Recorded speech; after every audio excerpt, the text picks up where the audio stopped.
పట్టుదల ఉంది, కాస్తంత ఊతం ఇస్తే పేదరికాన్ని అధిగమించి ఉన్నత శిఖరాల్ని అధిరోహిస్తామని చెప్తున్నారు చంద్రబాబు నాయుడు నగర్ బస్తీ పిల్లలు. కడుపు మార్చుకునైనా కష్టపడి చదివిస్తున్న తమ కన్నవారి ఆకాంక్షల్ని నెరవేరుస్తామంటున్నారు. ప్రభుత్వం పెద్ద మనసుతో స్కాలర్షిప్ సదుపాయం కల్పిస్తే ఉన్నత చదువులతో తమ తలరాతలు మార్చేసుకుంటా ఉంటున్నారు ఆ పేదింటి వెలుగులు. ఇప్పుడు మనం తార్నాక డివిజన్ లాలాపేట చంద్రబాబు నాయుడు నగర్ బస్తీలో ఉన్నాం. ఇక్కడ మరి ఇదొక పేదల బస్తీ. బస్తీ అనగానే ఏదో బస్తీ కాదు, ఇక్కడ మరి ముత్యాల లాంటి పిల్లలు ఉన్నారు. చదువులో ఎంతో ఎదుగుదల, ఎంబీబీఎస్లు, డెంటిస్టులు, డాక్టర్స్, సివిల్స్, ఇందులో కూడా ఎంతో సీరియస్ గా రాణించే స్టూడెంట్స్ మనకు ఇక్కడ కనిపిస్తున్నారు. మరి బస్తీ అనగానే ఇంత చదువులు ఎలా చదువుతున్నారు అనే కదా మీ ఆలోచన. మరి ఇక్కడ మనతో మాట్లాడడానికి కొంతమంది విద్యార్థులు ఉన్నారు. మరి వారిని అడిగి ఎలా చదువుతున్నారు, వారికి ఎలాంటి సహాయం అందుతుంది, మరి వాళ్ళ కుటుంబ సభ్యులు ఏం చేస్తున్నారు వాళ్ళని అడిగి తెలుసుకుందాం. చెప్పండి, మీరేం చదువుతున్నారు? నా పేరు భవాని, నేను డిగ్రీ ఫస్ట్ ఇయర్ చదువుతున్నాను, బీకామ్ కంప్యూటర్స్. నేను ఇంత వచ్చిందంటే మా మమ్మీ, మా డాడీ, మా అన్న వాళ్ళను వాళ్ళ ప్రోత్సాహం వల్ల నేను ఇంతవరకు వస్తున్నాను. వాళ్ళు నా వెనకాల నుండి చాలా సపోర్ట్ చేశారు. ఇట్లనే మా బస్సు ఇంత పూర్గా ఉన్నా కానీ మేము అందరం ఎడ్యుకేట్ అవుతున్నాం. ఎందుకంటే అందరూ ఎడ్యుకేషన్ కావాలని అందరూ చెప్తున్నారు కాబట్టి అందుకని మేము ఎడ్యుకేటర్స్. అంటే మా బస్తీ ఇంత ఇలా ఉన్నా కూడా మాకు ఆర్థిక సహాయం లేకపోయినా సరే మేము చదువులో రాణించాలనే ఒక తపన మాలో ఉంది కాబట్టి మేము కష్టపడి చదువుతున్నామని చెప్తున్నారు. మరి ఇక్కడ మనతో మాట్లాడడానికి సివిల్స్ లో కోచింగ్ తీసుకుంటూ సివిల్స్ లో కూడా రాణించాలని ఇక్కడ ఒక విద్యార్థిని ఉంది. మరి ఆమెను అడిగి కూడా ఆమె యొక్క ఆశ ఏంటి, మరి ఎలా ప్రిపేర్ అవుతుందో ఆమెను అడిగి తెలుసుకుందాం. చెప్పండి. నా పేరు లత, నేను ఉస్మానియాలో ఇంజనీరింగ్ చదువుతున్నాను ఫస్ట్ ఇయర్. ఇప్పుడు నెక్స్ట్ నేను సివిల్స్ ప్రిపేర్ అవ్వాలనుకున్నాను.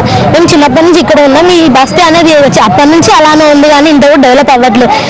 మాకు ఏం సపోర్ట్ లేదు, గవర్నమెంట్ నుంచి ఏమీ సపోర్ట్ లేదు. అలా అని మాకు గవర్నమెంట్ నుంచి ఎడ్యుకేషన్ పరంగా కానీ ఏమీ సపోర్ట్ లేదు. కానీ మేము ఏంటంటే మా అమ్మ నాన్నల ప్రోత్సాహం వల్ల ఎంకరేజ్మెంట్ వల్ల మేము చదువుతున్నాము. మరి ఏంటంటే ఇలాంటి లొకాలిటీ మళ్ళీ నెక్స్ట్ డేస్లో ఎవరికి ఉండకూడదు. నెక్స్ట్ పిల్లలు కనీసం నెక్స్ట్ జనరేషన్ కానీ నెక్స్ట్ మాకన్నా చాలా ఉన్నతంగా ఉండాలనేది మా ఉద్దేశంతో.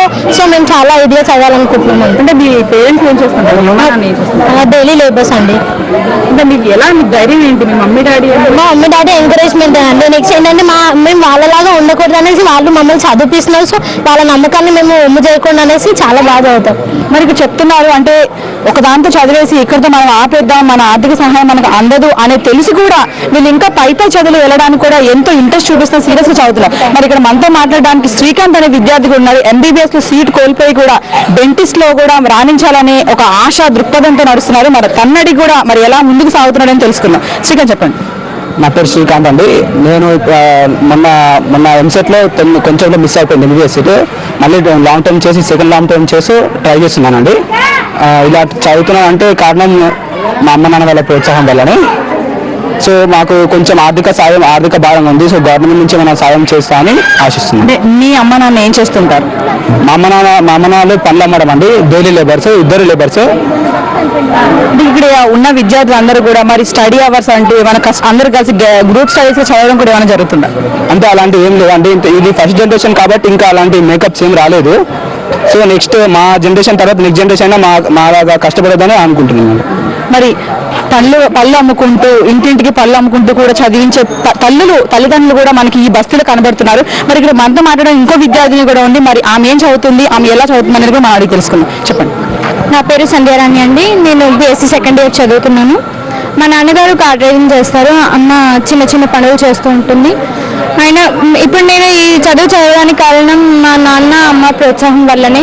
వాళ్ళు ఇంతలో ప్రోత్సాహం ఎంత కష్టపడి అయినా కూడా వాళ్ళ పిల్లలు వాళ్ళ లాంటి పరిస్థితి ఎప్పుడూ రాకూడదని, అలాగే మాలాగా వాళ్ళు డబ్బుల కోసమని ఇలా కష్టపడి పని చేసి వాళ్ళు మాలాగా కష్టపడద్దు అనేది వాళ్ళ ఇంటెన్షన్ వాళ్ళు లోపల పెట్టుకొని మమ్మల్ని ఇంత బాగా చదివిస్తున్నారు. సో వాళ్ళకి మేము ఎప్పుడు థ్యాంక్ఫుల్గా ఉంటాము. అలాగే మాకు గవర్నమెంట్ తరఫు నుండి ఎలాంటి సహాయం అందట్లేదు. అయినా స్కాలర్షిప్స్ అంటారు, అది కూడా సరిగ్గా రాదు. ఒకసారి హాఫ్ అంటారు, ఇంకొకసారి హాఫ్ టర్మ్ అలా ఇస్తామంటారు. కానీ అది కూడా సరిగ్గా ఇవ్వట్లేదు, మాకు అందట్లేదు. అసలు ఎస్సీ వాళ్ళు అంటారు, వాళ్ళు కూడా ఎక్కువ ఇస్తామంటారు, కానీ అసలు రావట్లేదు, మాకు అందట్లేదు. అది కనుక కొంచెం పెంచి మాకు అందిస్తే కనుక మీకు ఇంకొంచెం ఫర్దర్ స్టడీస్కి మాకు చాలా ఉపయోగపడుతుంది. మరి మాకు తగినంత ఆర్థిక సహాయం అందితే మేము కూడా గొప్ప వాళ్ళుగా రాణిస్తున్నాం అని చెప్పి ఇక్కడ మనకు చెప్తున్నారు.